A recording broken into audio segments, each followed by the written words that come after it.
नमस्कार विद्यार्थियों, वेदांत क्लासेज के डिजिटल प्लेटफॉर्म पर आपका हार्दिक स्वागत, अभिनंदन। विद्यार्थियों, आज हम जो चर्चा करेंगे वो करेंगे वाक्यांश के लिए एक शब्द के ऊपर। और वाक्यांश के लिए एक शब्द वाली जो क्लास अपनी चल रही है उस पर हमारी 2 क्लास हो चुकी है। आज ये तीसरे नंबर की क्लास है। छोटी छोटी क्लास है, ज़्यादा बड़ी क्लासें है नहीं, तो आप इनकी ज़्यादा टेंशन। देव या प्रकृति के द्वारा जो प्रदत्त दुख होता है वो एक शब्द में क्या बोलते हैं?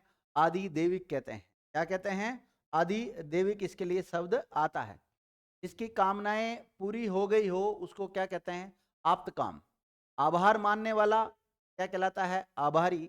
और आशा से परे कहते हैं आशातीत। आशा से परे के लिए क्या आता है? आशातीत। आयुर्वेद से संबंधित आयुर्वेदिक कहलाता है। किसी नई चीज खोज के लिए क्या आता है? आविष्कार आता है। जो ऋषि के द्वारा प्रयोग किया गया हो उससे क्या कहते हैं? आर्स। क्या कहते हैं? ऋषि के द्वारा प्रयोग किया गया हो उसको बोलते हैं आर्स। बहुत ही इंपॉर्टेंट है, ध्यान रखना। यहाँ से प्रश्न बन चुका है। जो वेदों की सत्ता में विश्वास करता है उसको हम कहते हैं आस्तिक। या ये कह सकते हैं जो ईश्वर पर विश्वास करता है उसे आस्तिक। जो ईश्वर के ऊपर विश्वास नहीं करता है उसे नास्तिक कहते हैं। इसी प्रकार जो आर्थिक दृष्टि से अपने पैरों पर खड़ा हो उसे क्या कहते हैं? आत्मनिर्भर कहते हैं। क्या कहते हैं उसे? आत्मनिर्भर कहते हैं। ठीक है।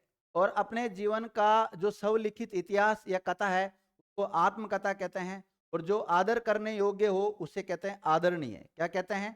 आदरणीय कहा जाता है। इस प्रकार आदि से अंत तक क्या कहलाता है? आध्य कहलाता है। और अतिथि की सेवा करने वाला आतिथेय क्या कहलाता है? आतिथेय कहलाता है। और आकाश को चूमने वाला आकाश चुंबी क्या कहलाता है? आकाश चुंबी। और प्राणियों के पेट की वह थैली जिसमें भोजन पचता है क्या कहते हैं? आमाशय। और जो किसी वंश में बराबर चलता आया है उसे कहते हैं आनुवंशिकी। जो शीघ्र प्रसन्न हो जाए उसे कहते हैं आशुतोष। क्या कहते हैं? आशुतोष। और आशुतोष किसका पर्यायवाची है? कि शिव का पर्यायवाची है। शिव भगवान के लिए भी आशुतोष शब्द प्रयोग में लिया जाता है। इसी प्रकार देखिए, जिसका साधन किसी दूसरे प्रधान कार्य के करते समय थोड़े प्रयास से हो जाए उसे कहते हैं आनुषंगिक कहते हैं। और इंद्रियों को वश में करने वाला इंद्रिय जीत कहलाता है। और इंद्रियों पर किया जाने वाला वश इंद्रिय विग्रह कहलाता है। क्या कहलाता है? इंद्रिय विग्रह कहलाता है। जो इंद्रियों के ज्ञान के भार हो, जो आएगा जे नहीं है लेना इसको। जो इंद्रियों के ज्ञान के भार हो उसको इंद्रियातीत कहते हैं। अपनी इच्छा के अनुसार काम करने वाला क्या कहलाता है? इच्छाधारी। किसी वस्तु या कामना की इच्छा रखने वाला इच्छुक कहलाता है। इन्हीं घटनाओं का कालक्रम से किया गया यथा तथ्य चित्रण क्या कहलाता है? इतिव्रत कहलाता है। इतिहास को जानने वाला इतिहासज्ञ कहलाता है। दूसरों की उन्नति को न देख सकना क्या कहलाता है? ईर्ष्या। पूरब और उत्तर के बीच की दिशा क्या कहलाती है? ईशान। जैसे जो दिशाएं होती है, जैसे माना कि ये नॉर्थ है, साउथ है, ये ईस्ट है और ये वेस्ट है। उत्तर और पूर्व इसके बीच वाली जो ये है क्या कहते हैं? ईशान कहते हैं। क्या कहते हैं? ईशान कहते हैं, ध्यान रखना। इसी प्रकार ईशान हो गया। जिसकी इप्सा यानी कि इच्छा या लालसा की गई हो उसे कहते हैं इप्सित। और किसी नई चीज का निर्माण या खोज क्या कहलाता है? इजाद। और इतना ही पर्याप्त है यानी कि इत्यल्म, ये इसका बनेगा एक शब्द। और खाने से बचा हुआ जो झूठा भोजन है उसके लिए एक शब्द क्या आता है? उच्छिष्ट। और जो छाती के बल चलता हो उसे कहते हैं उरग यानी कि सर्प कहते हैं। सूर्य के निकलने का जो स्थान है उसको उदयाचल कहते हैं। दोनों पक्षों में निष्ठा हो उसे कहते हैं उभयनिष्ठ, क्योंकि उभय का मतलब होता है दोनों। तो दोनों में जिसकी निष्ठा होती है उसके लिए एक शब्द आता है उपनिष्ठ। जिसकी उपमा दी जाए उसे कहते हैं उपमेय। और जिसके लिए उपमा दी जाती है यानी कि वर्ण विषय उसको कहते हैं उपमान। ऊपर की ओर उछाला या फेंका हुआ क्या कहलाता है? उच्छिप्त। या विचारों का ऐसा प्रवाह जिससे कोई निष्कर्ष न निकले, से कोई निष्कर्ष न निकले उसे कहते हैं ऊहापोह। यानी कि मन में ऐसी स्थिति उत्पन्न हो जाती, क्या करे क्या ना करे, उस स्थिति को क्या कहा जाता है? ऊहापोह कहा जाता है। और जिसका मन उदार हो उसको कहते हैं उदार मना। और जिसका हृदय उदार हो उसको उदार हृदय कहा जाता है। और ऊपर कहा हुआ उपर्युक्त, ऊपर कहा हुआ के लिए शब्द क्या आता है? उपर्युक्त आता है। बहुत ही इंपॉर्टेंट है विद्यार्थियों। उपरोक्त कोई शब्द नहीं होता, शब्द होता है उपर्युक्त। क्या होता है? उपर्युक्त शब्द होता है। आगे देखो, जिसका उल्लेख किया गया हो उसके लिए शब्द क्या आता है? लिखित शब्द आता है। जो धरती को चीर कर जन्मता है तो क्या कहते हैं? उद्भिज। क्या कहते हैं? उद्भिज है विद्यार्थी। ही है ये, उद्भिज कहते हैं। जो उद्धार करता है उसको कहते हैं उद्धारक। या किसी के बाद उसकी संपत्ति को प्राप्त करने का जो अधिकारी होता है उसको उत्तराधिकारी कहा जाता है। इस प्रकार जिसने ऋण चुका दिया हो उसको उऋण कहते हैं। क्या कहते हैं? उऋण कहा जाता है। ऊपर आने वाला या चढ़ने वाला जो श्वास है उसको उच्च श्वास कहते हैं। और ऊपर की ओर बढ़ती हुई जो सांस है उसको ऊर्ध्व श्वास कहते हैं। और जिस पर किसी काम का दायित्व हो उसको उत्तरदायी कहा जाता है। वह वस्तु जिसका उत्पादन हुआ हो उसे उत्पाद, जिस पर उपकार किया गया हो उपकृत कहलाता है। वह व्यक्ति जो हाथ उठाए हो उसको कहते हैं ऊर्ध्व भाव। और छाती का घाव क्या कहलाता है? उरक्षत। क्या कहलाता है? उरक्षत कहलाता है। आगे देखिए, जिस भूमि में कुछ पैदा न होता हो उसे क्या कहते हैं? ऊषर। क्या कहते हैं? ऊषर। आकाश से तारे का टूटना उपप्लव कहलाता है विद्यार्थियों। इसी प्रकार गर्मी से उत्पन्न उमज कहलाता है। उष्मा का मतलब क्या होता है? गर्मी होता है। उष्मा से जन्म। सौपन में भकझक करना कहते हैं उचावा। एक कई व्यक्ति होते हैं ना, सपने में बोलते रहते हैं, भकझक करते रहते हैं। जिसका चित्त एक जगह स्थिर हो उसको क्या कहते हैं? एकाग्र चित्त। या जिस पर किसी अन्य का कोई अधिकार ना हो उसको कहते हैं एकाधिकार। जिसका संबंध किसी एक देश से हो एक देशीय कहलाता है। किसी एक पक्ष से संबंध रखने वाला एक पक्षीय। और जो दिन में एक बार भोजन करता है उसको एकाहारी कहते हैं। इस लोक से संबंधित ऐहिक। इंद्रजाल करने वाला क्या कहलाता है विद्यार्थियों? इंद्रजाल करने वाला कहता है इंद्रजालिक। और इतिहास से संबंधित क्या कहलाता है? ऐतिहासिक। क्या कहलाता है? ऐतिहासिक कहलाता है। इसी प्रकार जो अपनी इच्छा पर निर्भर हो उसको क्या कहते हैं? ऐच्छिक। और परभ्रम का सूचक जो होता है, पर है ये, परभ्रम का सूचक जो ओम होता है। या फिर हम इस ओम को ऐसे भी लिख सकते हैं, प्रकार से लिख सकते हैं ओम। ये जो परभ्रम का सूचक है ओम, इसके लिए क्या आता है? ओकार शब्द आता है। क्या आता है? ओकार। या जिसका उच्चारण ओष्ठ से होता हो उसको ओष्ठे, जिसका दांतों से होता है उसको दंठे, और जिसका कंठ से होता है उसको कंठे कहते हैं। आड़ या पर्दे के लिए रथ या पालकी को ढकने वाला जो कपड़ा होता है क्या बोलते हैं? ओहार। क्या बोलते हैं? ओहार। इंपोर्टेंट कर लेना विद्यार्थी। यहाँ से ऐसे ऐसे सवाल बनते हैं जो आपने कभी सुने ही नहीं होंगे, क्योंकि आपने जो सुन रखे वहां से कोई सवाल नहीं बनता है। आजकल एग्जाम में ऐसे ऐसे सवाल देखने को मिलते हैं जो हमने बहुत सारी पढ़ाई की उसके बाद में नहीं मिलते। तो आप इनकी प्रैक्टिस करें, अधिक से अधिक। ज़्यादा प्रैक्टिस करोगे, क्योंकि देखो कोई सी भी एग्जाम हो उसमें ये रटने वाले टॉपिकों में आते हैं। और इनको विद्यार्थी स्वयं में पढ़ते हैं, इनको सामान्यतः क्लास में नहीं पढ़ाया जाता है। लेकिन विद्यार्थियों तक अच्छा कंटेंट पहुंचाना एक शिक्षक की जिम्मेदारी होती है। तो हम हमारी जिम्मेदारी बखूबी निभाते हुए आप तक ये कंटेंट पहुंचाने की कोशिश कर। थोड़ा थोड़ा इसको पढ़ के भी आपको बता रहे हैं। कोई छोटी मोटी त्रुटि है अगर माना कि इस पीडीएफ में, तो उसको भी हम हाथों हाथ सही कर रहे हैं। ठीक है? तो आप भी अगर आपके नोट्स बना रहे हैं, नोट्स भी नहीं बना रहे हो, अगर फ्री टाइम में आप बैठे हो तो आराम से इसको आप सुन सकते हो। कहीं पर भी अगर सफ़र कर रहे हो तो उस दौरान भी आप इसका सफ़र दौरान एयरफोन लगाए और आराम से इसको अपना जो वाक्यांश के लिए एक शब्द है या अन्य कोई जो भी टॉपिक रटने वाले होते हैं उनको आसानी से कर सकते हैं। ठीक है? इसी प्रकार विवाहित पत्नी से जो उत्पन्न पुत्र होता है उसको क्या बोलते हैं? औरस। का संबंध उपनिवेश या उपनिवेशों से रहा हो तो औपनिवेशिक कहते हैं। और उपचार या ऊपरी दिखावे के रूप में होने वाला जो है उसको औपचारिक कहते हैं। का संबंध उपन्यास से है उसे औपन्यासिक कहा जाता है। उपन्यास में एक परते जोड़ा तो औपन्यासिक शब्द बनता है। एक परते भी पूछा जा सकता है यहाँ से। जो कान यानी कि कर्ण को अप्रिय यानी कि कटु लगता है उसके उसे क्या कहते हैं? कर्ण कटु। या कर्ण प्रिय भी कह, कर्ण कर्णा प्रिय भी क्या कहते हैं? कर्णा प्रिय। तो कर्णा प्रिय जो शब्द है यहाँ पे देखिए, यहाँ पे इस प्रकार लिखा हुआ है। तो मैं थोड़ा सा पोस्टमार्टम कर देता हूँ। Pen change. देखो एक शब्द है कर्ण, और कर्ण को जो प्रिय नहीं लगते उसको बोलते हैं अप्रिय। तो अगर हम इसका संधि बनाएंगे दीर्घ संधि के अनुसार, का जो शब्द बनता है वो क्या बनेगा विद्यार्थियों? कर्णा प्रिय। क्या बनेगा? कर्णा प्रिय। यानी कि कर्ण को जो अप्रिय है, इसी प्रकार से ये शब्द लिखा हुआ देख लीजिए आप खुद। कर्णा प्रिय ये वाला लिखा हुआ है ना। इस प्रकार ये भी बन सकता है या फिर कर्णपटु बन जाएगा। दोनों में से दोनों ही राइट है। कोई सा आता है एग्जाम में वो आप करके देख लेना। या आगे देखते हैं, और भी बहुत सारे उदाहरण हैं। कष्टों या कांटों से भरा हुआ कंट का कीर्ण कहलाता है। अपने कर्तव्य का निर्णय न कर सकने वाला क्या कहलाता है? किम कर्तव्य विमूढ़ कहलाता है। जो कटु बोलता है उसके लिए एक शब्द क्या आता है? कटुभाषी। और जो कष्ट को सहन कर सके उसके लिए एक शब्द क्या आएगा? कष्ट सहिष्णु आ जाएगा। और शरीर की हड्डियों का जो ढांचा है उसके लिए एक शब्द क्या आता है? कंकाल।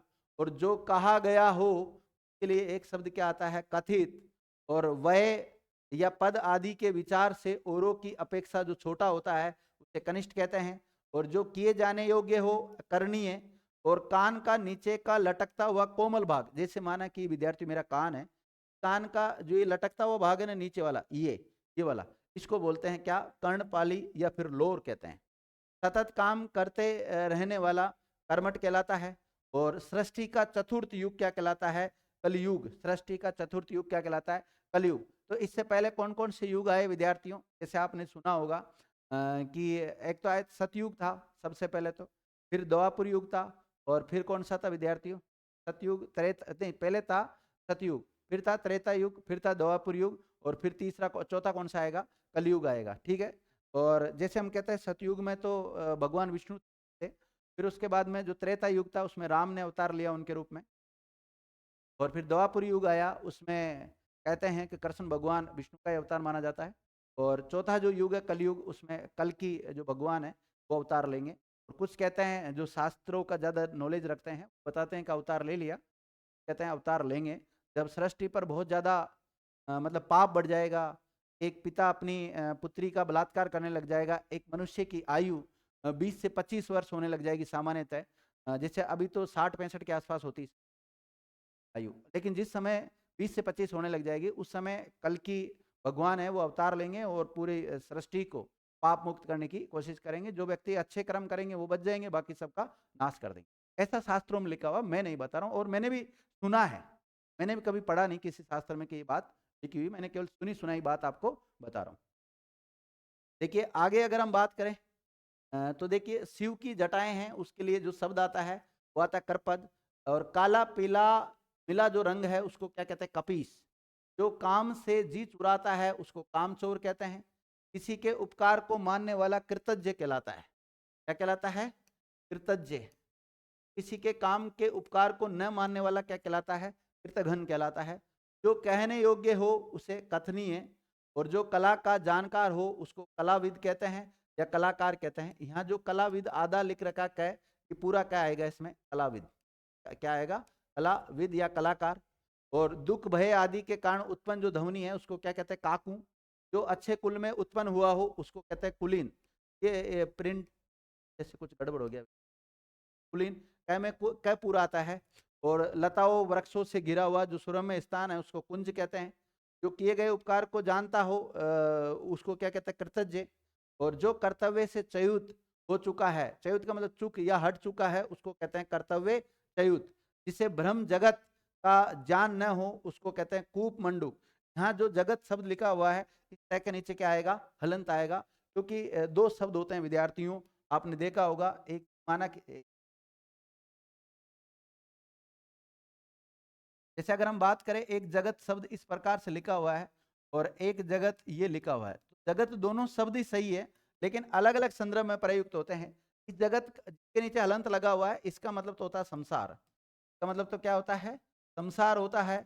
और जो जिसके नीचे हलंत नहीं लगा हुआ है इस जगत का मतलब क्या होता है? कुएं के चारों तरफ जो चबूतरा बना रहता है, मेड़ बनी रहती है, उसके लिए आता है ये सब। ठीक है ना?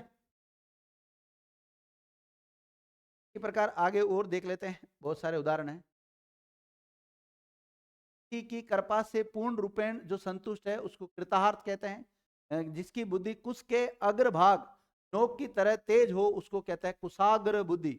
उसका मतलब लिया गया है जो दूब होती है, दूब होती है, जैसे आपने देखा होगा किसी ग्राउंड में, जो ग्रास ग्राउंड होता है उसमें देख लो, या फिर गांव में खेती बाड़ी जो जानते हैं उनके दूब होती है। दूब विद्यार्थी जब वो सूख जाती है तो उसके बाद में तीखे तीखे ऐसे कांटे से लगे हुए रहते हैं, कहते हैं कुश। ठीक है। आगे एक शब्द भी आएगा कुश शासन। कुश का जो आसन होता है, आसन मतलब बैठने का स्थान, उसको भी कुश आसन कहते हैं। और एक कु प्लस शासन भी होता है। वो किस संदर्भ में प्रयुक्त हुआ है उस संदर्भ में हम आगे चर्चा करेंगे। जो पुरुष कविता रचता है उसको क्या बोलते हैं? कवि कहते हैं। और जो स्त्री कविता रचती है, यानी कि जो कवि कविता लिखता है, कविता लिखने का काम जो अगर पुरुष कर रहा है उसको तो कवि कहते हैं, अगर कोई स्त्री कर रही है तो उसको कहते हैं कवइत्री। बहुत इंपॉर्टेंट है, कवइत्री शब्द होता है, कवि का विलोम शब्द भी पूछा जाता है यहाँ पे कई, कवित्री। जिसके पास करोड़ों रुपए हो उसको कहते हैं करोड़पति, और वह बात जो जनसाधारण में चलती आ रही है उसको कहते हैं हम किंवदंती। जिस लड़की का विवाह नहीं हुआ हो उसको क्या कहते हैं कुमारी, और जिसे कृत किया गया हो उसको कहते हैं कृत, यानी कि खरीदा हुआ। जिस स्त्री की बोली कठोर हो उसको कहते हैं कर्कशा। क्या कहते हैं? कर्कशा।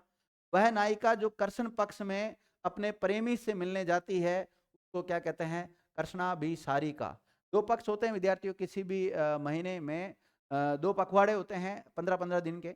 एक कृष्ण पक्ष होता है, एक शुक्ल पक्ष होता है। कृष्ण पक्ष में जो रातें हैं वो अंधेरी होती है, और शुक्ल पक्ष में जो रातें हैं वो कैसी होती है? चांदनी होती है। ठीक है।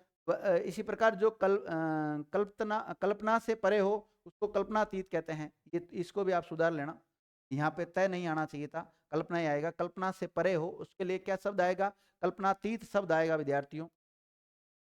कारागार से संबंध रखने वाला कारागारिक कहलाता। कारागार का मतलब जेल, और कारागार शब्द का अगर हम अर्थ देखें, इसको अगर दो इस प्रकार से टुकड़ा कर सकते हैं, कारा प्लस आगार शब्द होता है। आगार का मतलब घर होता है, कारा मतलब कैदी होता है। कारा का मतलब क्या होता है? कैदी होता है। तो कैदियों का जो घर है उसको कारागार कहते हैं। कारागार से संबंध रखने वाला क्या कहलाता है? कारागारिक कहलाता है। कार्य करने वाला जो व्यक्ति है उसको क्या कहते हैं? कार्यकर्ता कहते हैं। इन्हीं निश्चित कार्यों के लिए बनाई गई जो समिति है उसको कार्य समिति कहते हैं। ठीक अपने कर्म से आया हुआ उसके लिए क्या शब्द आता है? कर्मागत। नियम विरुद्ध या निंदनीय कार्य करने वालों की सूची क्या कहते हैं? काली सूची कहते हैं। ब्लैक लिस्टेड करते हैं ना, कई बार ब्लैक लिस्टेड कर दिया उसे। कर्म के अनुसार कर्मानुसार बनेगा। किसी विचार या निर्णय को कार्य रूप प्रदान करना कार्यान्वय कहलाता है। जिस स्त्री को एक ही संतान होकर रह जाए उसको कहते हैं काक बंध्या। क्या बोलते हैं? काक बंध्या कहते हैं। धन का देवता कुबेर कहलाता है एक शब्द में।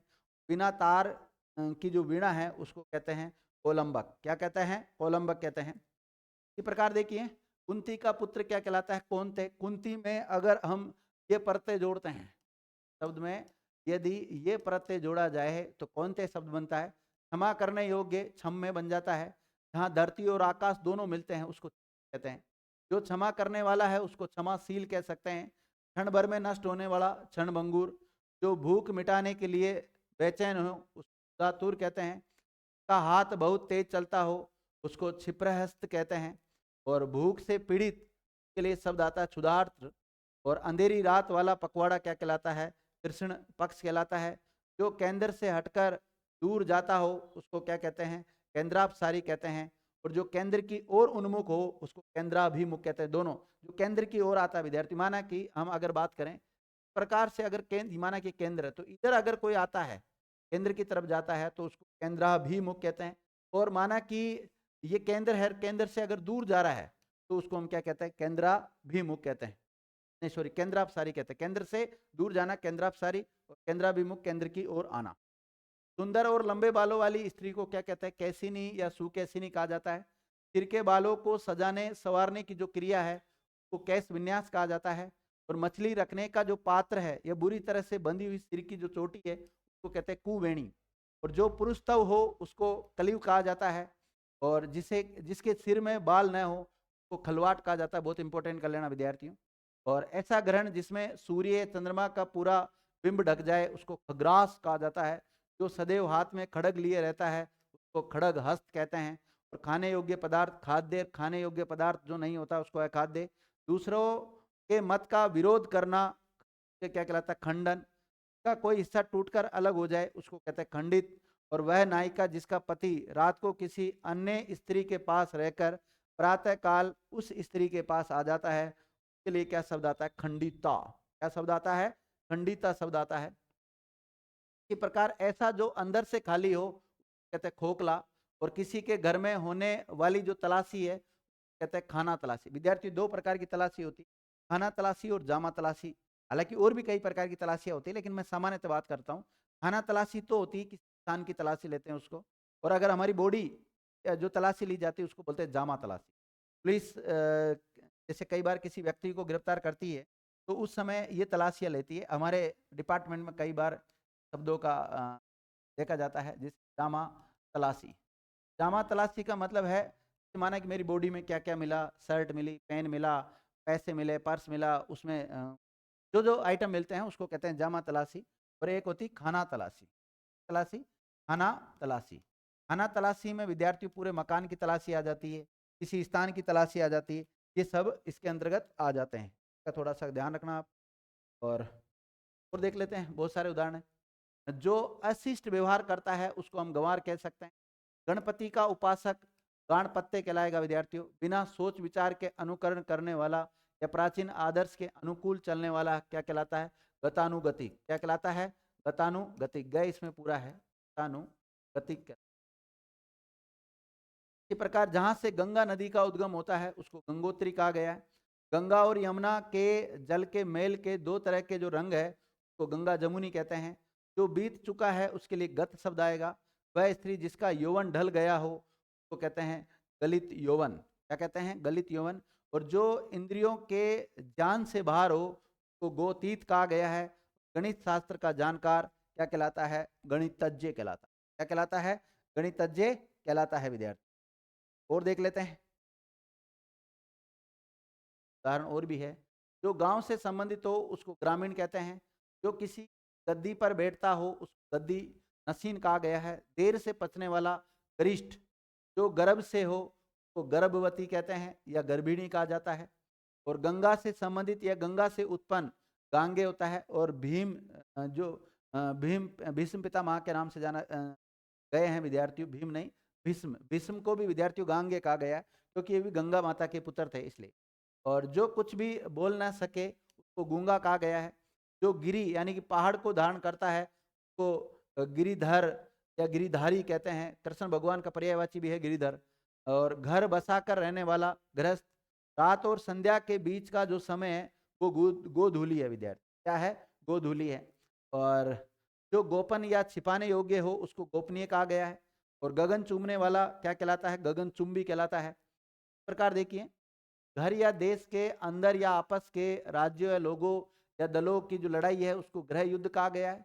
गायों को पालने और रखने का जो स्थान है उसको गौशाला कहते हैं। हर पदार्थ को अपनी ओर आकृष्ट करने वाली जो गुरुत्व शक्ति है उसको गुरुत्वाकर्षण कहा गया है। और बहुत सी घटनाओं का जो सिलसिला है उसको घटनावली कहते हैं। घूस लेने वाला घूसखोर कहलाता है। जिसे देखकर मन में घृणा उत्पन्न हो उसको घृणित कहते हैं। घृणा किए जाने योग्य घृण्य। और जिसकी घोषणा की गई हो उसे घोषित कहते हैं। और घुलने योग्य पदार्थ घुलनशील कहलाता है। और घृणा करने योग्य या घृणा का जो पात्र होता है उसको घृणास्पद कहते हैं। और घास खोदकर जीवन निर्वाह करने वाला क्या कहलाता है? घसियारा कहलाता है। इसी के साथ विद्यार्थियों आज की क्लास ऑफ करते हैं और उदाहरणों के साथ नेक्स्ट क्लास में मिलते हैं।